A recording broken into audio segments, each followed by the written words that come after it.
BMG განათლების ელჩები ქვეყანათშორისი შუამავლები ამ დასახელების საერთაშორისო კონფერენციას საქართველოს სულ რაღაც 2 დღის წინ უმასპინძლა სახელი უკვე ბევრს გიყვებათ და მაინც გეტყვით რომ სპეციალურად ამ კონფერენციისათვის ევროპის აღმოსავლეთ პარტნიორობის ქვეყნებიდან განათლების სფეროს ექსპერტები საქართველოში ჩამოვიდნენ და კონფლიქტების პრევენციის საკითხებში განათლების მნიშვნელობაზე მსჯელობდნენ. ამბავი უმნიშვნელოვანესიც არის, ძალიან დიდი ამბავიც იყო, ჩვენთვის პირადად კონფერენცია ძალიან მნიშვნელოვანი იყო. პროგრამაში ჩართული 9 პარტნიორი უნივერსიტეტის განათლების ელჩები ერთობლივად შეიმუშავებენ ციფრულ სასწავლო პროგრამებს, როგორც კონფლიქტის მენეჯმენტში, ტრანსკულტურულ, ინტერკულტურულ კომუნიკაციაში, ასევე განათლების მდგრადი განვითარების სფეროში. მეგონი ეს ყველაზე მეტად გვაკლია ზოგადად სახელმწიფოებრივ დონეზე. კონფერენციის მონაწილეთა ნაწილს მხოლოდ ნაწილს დღეს სტუდიაში უმასპინძლობთ, მაგრამ ჩვენთვის პირადად ძალიან ძვირფას ნაწილს და მიხარია რომ ამ თემებზე ჩვენ მუშაობთ. მაშასე ქალბატონებო და ბატონებო, ოლივერ ჰინკელბაინი, იგი ბრემენის დიგიტალური ცენტრის წევრი გახლავთ, ბრემენის უნივერსიტეტის მდგრადი განვითარების ვირტუალური აკადემია და განათლების ექსპერტი. მე მინდა განსაკუთრებული მადლობა ასევე უთხრა ქალბატონ ნინო დობორჯგინიძეს, ილიას უნივერსიტეტის რექტორის მოადგილეს და პროფესორს, რომ არის ჩვენთან ერთად. მადლობა ქალბატონ ნინო და რა თქმა უნდა აიკე პოკრანტი, იგი გოეთეს ინსტიტუტის წარმოადგენს.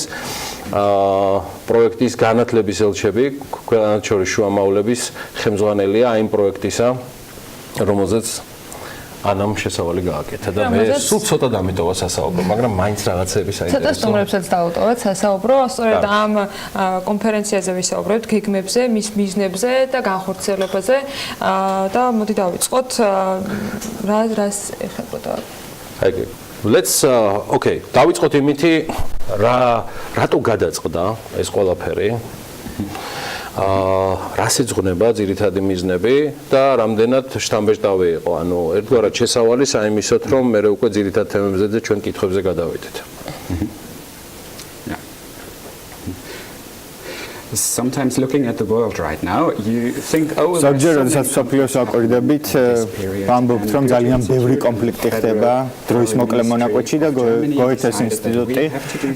გოეთეს ინსტიტუტმა და გერმანიის საგარეო საქმეთა სამინისტრომ გადაწყვიტა, რომ ამ პრობლემების მოსაგვარებლად უნდა გადაედგა კონკრეტული ნაბიჯები საუნივერსიტეტო დონეზე, სასწავლო დონეზე, ამიტომ გამოიგონეს ძალიან ინოვაციური და ახალი პროექტი, რომელიც კავშირობს უნივერსიტეტებს ერთმანეთთან, წამოწყებული იქნება ეს ყველაფერი ოქტომბერში და ერთ დღესაც იმედი გვაქვს, რომ სტუდენტები მსოფლიოს გარშემო შეძლებენ, რომ ერთად ისწავლონ საერთაშორისო კომუნიკაციისა და ნეტვორკინგისა, რომელსაც აღნიშნავთ, და ეს ძალიან ცალსახად მნიშვნელოვანია.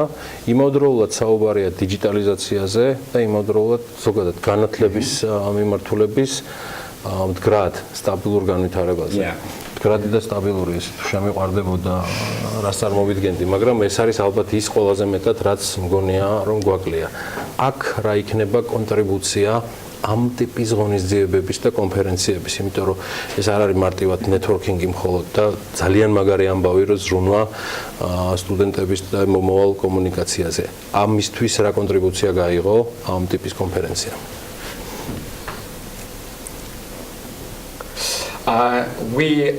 Well, it was the first planning conference for პირველად დაგეგმილი კონფერენცია, რომლის ინიცირებაც განსხვავებულ პლატფორმებზე განხორციელდა, სადაც სტუდენტებს ეძლეოდათ ციფრული მედიის საშუალებით ერთმანეთთან კომუნიკაციის დამყარება. ამ პროექტის მთავარი მიზანი არის სწავლების განახლება, რადგან ყველაფერი ციფრულიზებული იქნება. სტუდენტები იმუშავებენ პროექტებზე ერთად, მსოფლიოს სხვადასხვა ნაწილებიდან. ისინი სავარაუდოდ გამოიგონებენ ახალ რაღაცებს იმისთვის, რათა გაუმკლავდნენ ყველა პრობლემას, რაც დღესდღეობით არსებობს. ერთ-ერთი უმთავრესი საძირკველი ამ ყველაფრისა არის ციფრულიზაცია, მეორე კი განათლების სექტორის მდგრადობა. მდგრადობა არის ძალიან მნიშვნელოვანი. თუმცა შეკითხვა დაკავშირებულია იმასთან, თუ როგორ უნდა ვასწავლოთ ახალ თაობას მდგრადი განვითარების მნიშვნელობა. ეს არის მეორე პროექტი, რომელზეც ჩემი კოლეგა მუშაობს.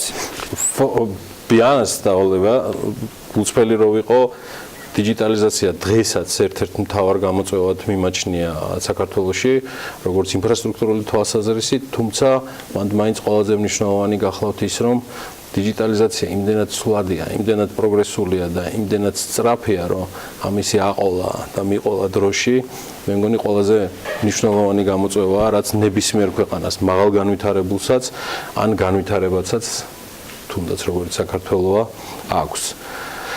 აქ რა ეტაპზე ვართ და კონფერენციაზე აი ამ ნაწილს რამდენად შევეხეთ?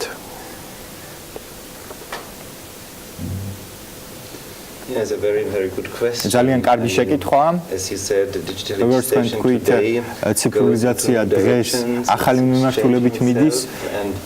I would say the და ვიტყოდი, რომ ყველაზე დიდი გამოწვევა არის ის, რომ ჩვენ როგორც მასწავლებლებმა და ასევე სტუდენტებმა უნდა მოვახდინოთ ერთგვარი ადაპტაცია ახალი მიმართულებებისა, რაც საკმაოდ რთულია.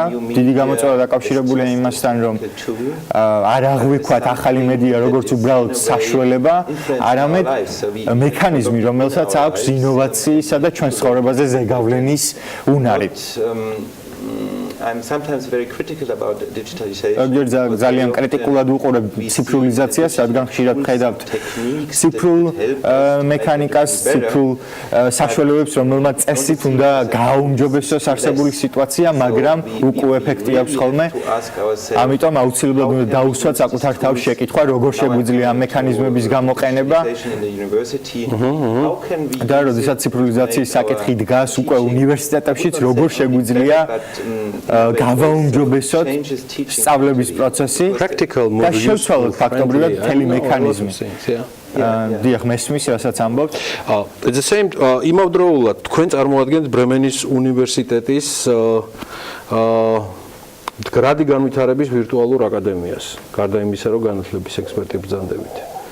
რამდენად შეიძლება ამ გამოცდილების გამოყენება, ადაპტირება საქართველოში არსებული ვითარების გათვალისწინებით. ალბათ ეს ის კიდევ ერთ-ერთი უმნიშვნელოვანესია, რაზეც აიკიც ბრძანებდა, რომ თქვენი მონაწილეობა და კონტრიბუცია ამ ტიპის კონფერენციებში და ისეც უფრო აქტიურად გამოიყენოს ქვეყანამ და მისმა მთლიანად განმანათლებელ სისტემამ. Sustainability and education. გრადი განვითარება განათლების სექტორში ძალიან საინტერესო და კომპლექსური საკითხია. Maybe from my point of view, და ჩემი გადმოსახედიდან მე სოციალურ მეცნიერებათა ექსპერტი ვარ, შესაბამისად გრადობაზე ფიქრისას ადამიანები ფიქრობენ გარემოზე, მაგრამ ჩემი აზრით ყველაზე მნიშვნელოვანი რამ დაკავშირებულია იმასთან, რომ სოციალური და კულტურული ნაკადი მთავარი მიმართულება იქნას სწორედ აღქმული. დავსვათ შეკითხვა, თუ როგორ გვინდა ვიცხოვროთ ამ პლანეტაზე, ამ ქვეყანაში, ამ ქალაქში, როგორ უნდა ვიცხოვროთ დღეს, როგორ შეგვიძლია წარმართოთ ცხოვრება. თუ კი სურს კონდეს პერსპექტიული და მშვიდობიანი მომავალი, შესაბამისად ეს შეკითხვა დაკავშირებულია მომავალთან უმთავრესად. ასეთ თემებზე ასეთი მცირე მასშტაბის კონფერენციები რამდენად შედეგიანი არის და რამდენად არის საომავლო პერსპექტივებზე გათვლილი. ანუ გარდა იმისა, რომ შეხვედრა მნიშვნელოვანია, აღინიშნა კიდეც კომუნიკაცია ძალიან მნიშვნელოვანია სტუდენტებისთვის ინფორმაციის გაცვლის შესაძლებლობა, მაგრამ საომავლოდ გამოყენების პრაქტიკა რამდენად შეიძლება რომ იყოს ასეთ კონფერენციებზე დამოკიდებული და დღეს რა შედეგი გვაქვს? ეს არის დიდი მადლობა პირველ რიგში მოწვევისთვის. ეს არის არა მარტო სამომავლო პერსპექტივა, ეს არის დღევანდელობა. უკვე 11-12 ოქტომბერს ჩვენ ბერლინში გვექნება ამ კონსორციუმის, ციფრული უნივერსიტეტების კონსორციუმის ხელმოწერა. ილიას უნივერსიტეტი არის საქართველოს მხრიდან წარმომადგენელი და გოეთეს ინსტიტუტი მხარდამჭერი, რა თქმა უნდა, და ჩვენ უკვე 2019 წლიდან ვიწყებთ ასეთ კურსებს. ის პლატფორმა, რომელზეც ციფრული უნივერსიტეტის ეს პროგრამა განხორციელდება, ჩვენ ილიას უნივერსიტეტში უკვე დანერგვირი გვაქვს, მასზე უკვე აწყობილია რამდენიმე მოდული, რომელსაც აქვე ადგილობრივად ვახორციელებთ. ეს ჩვენთვის ორმაგად მნიშვნელოვანია. პირველ რიგში ეს არის სწავლების ინტერნაციონალიზაცია, წარმოიდგინეთ ჩვენი უნივერსიტეტის პროფესორების მიერ მომზადებული კურსები, თავისუფლად შეიძლება ასევე აიღოს და იზიაროს ბრემენის, ბოხუმის, ბერლინის თავისუფალი უნივერსიტეტის სტუდენტებმა. ეს ჩვენთვის არის ძალიან დიდი პასუხისმგებლობა და გამოწვევა და მეორე ჩვენ სტუდენტებს ეძლევა საშუალება რომ თავისუფლად ასე ვთქვათ ჩვენ სასწავლო კურიკულუმებში ჩვენ უკვე ჩავაშენებთ ამ კურსებს და ის გახდება ჩვენი სასწავლო პროგრამის ნაწილი. რაც შეეხება შინაარსობრივ მხარეს, ეს არის მე ვთვლი რომ სრულიად ესე იგი ახალი ეტაპი, როცა იგივე ევროკავშირი ინტერესდება საუნივერსიტეტო სივრცის ჩართვით ამ იგივე კონფლიქტების დარეგულირებაში. ეს იქნება პირველი, ასე ვთქვათ, ექსპერტული წინადადებები უნივერსიტეტიდან, კონკრეტულად იმ კონფლიქტური რეგიონებიდან, რასაც შესთავაზებს ევროპის და ამ აღმოსავლეთის პარტნიორობის ქვეყნების სტუდენტებს და მათ შორის პოლიტიკოსებს, ხო? ეს არის საუნივერსიტეტო პერსპექტივა, როგორ ხედავს ამ კონფლიქტებს, იგივე მათი გადაჭრის სტუდენტებისათვის არის შესაძლებლობა, რომ ისინი უკვე საომავლო ხატებზე იყვნენ ჩართულები. თქვენ ახსენეთ, რომ უკვე ნაწილობრივ ილიას უნივერსიტეტი ამ ყველაფერს ახორციელებს. რა შედეგებია, რამდენად ათვისებადი არის და რამდენად არის მიმღებლობა სტუდენტების მხრიდან ასეთ პროექტებზე? ეს ციფრული უნივერსიტეტის ეს კონსორციუმი იმუშავებს Moodle-ის და კურსერას ფარგლებში და ჩვენ ამაზე უკვე გვაქვს არაერთ მაგალითად შესავალი თანამედროვე აზროვნებაში, სწორედ ამ პლატფორმაზე ხორციელდება, ეს ძალიან მოსახერხებელია სტუდენტებისთვის. სასწავლო კურსის სხვა უნივერსიტეტში გაგრძელების შემთხვევაში ფაქტობრივად ეგრეთ წოდებული კრედიტების ჩათვლის სისტემის ნაწილში, ანუ სრულად აღიარება მოხდება და არ იქნება განსხვავება. რა თქმა უნდა, ამას ყოველი უნივერსიტეტის ხარისხის სამსახური დაწვრილებით გადის და მან ის უნდა ჩართოს თავის სასწავლო პროგრამაში.